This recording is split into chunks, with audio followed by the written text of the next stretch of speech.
Pada bagian ini kita akan membahas mengenai metode untuk melakukan koreksi pada vastu. Pada dasarnya, vastu dimanapun tempatnya dapat dikoreksi dengan 3 cara. Yang pertama adalah dengan metode tradisional, yaitu di mana cacat vastu diperbaiki dengan cara mengubah konstruksi yang ada dan membangun yang baru.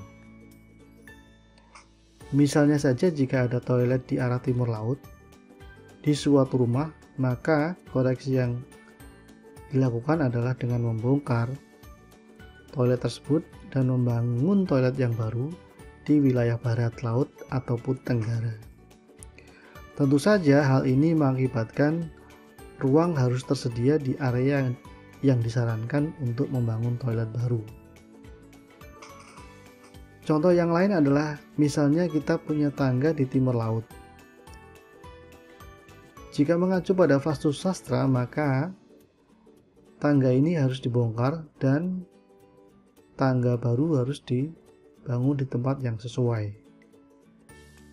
Pada intinya, metode yang tradisional adalah mengikuti semua aturan vastu,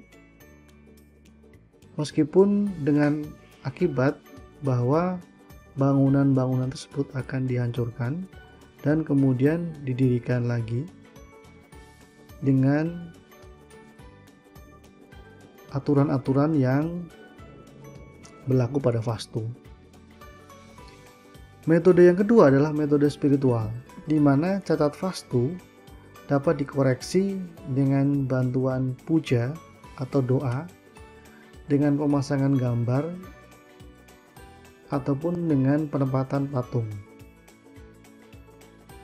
Metode ini dapat memberikan ketenangan pikiran untuk beberapa saat, tetapi cacat vastu sama sekali tidak dapat diperbaiki. Memang bahwasanya puja, doa, gambar, ataupun patung itu melepaskan banyak energi. Tetapi energi esensial yang dibutuhkan oleh vastu itu tidak ada.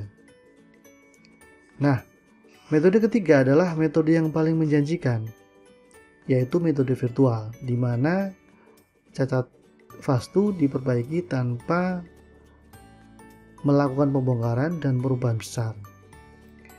Dengan metode ini, tidak hanya vastu bangunan yang dapat dikoreksi, tetapi vastu tanahnya juga dapat dikoreksi.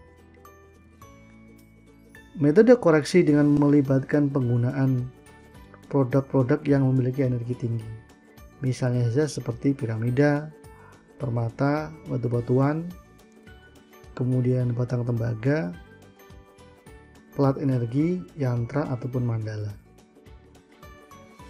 Produk-produk yang tadi saya sebutkan memiliki kemampuan untuk menghasilkan energi tingkat tinggi di area di sekitarnya. Cara ini adalah sangat efektif dan lebih murah dibandingkan dengan cara tradisional. Beberapa produk seperti cermin, kawat, kalsium, warna juga dapat digabungkan dengan metode ini. Lebih jelas di dalam tabel ini, kita bisa melihat bahwasanya metode tradisional, spiritual, dan virtual ini memang lebih banyak menguntungkan ketika kita menggunakan metode virtual.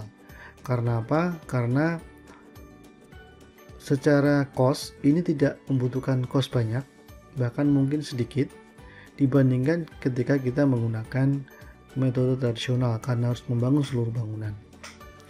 Kemudian dari sisi efeknya, metode virtual ini tidak memiliki efek samping. Kalau untuk metode spiritual ini juga tidak memiliki, tetapi untuk metode tradisional ini memiliki efek samping, yaitu implikasinya adalah ke cost, kemudian waktu karena harus membongkar, butuh waktu untuk membangun lagi, dan lain sebagainya.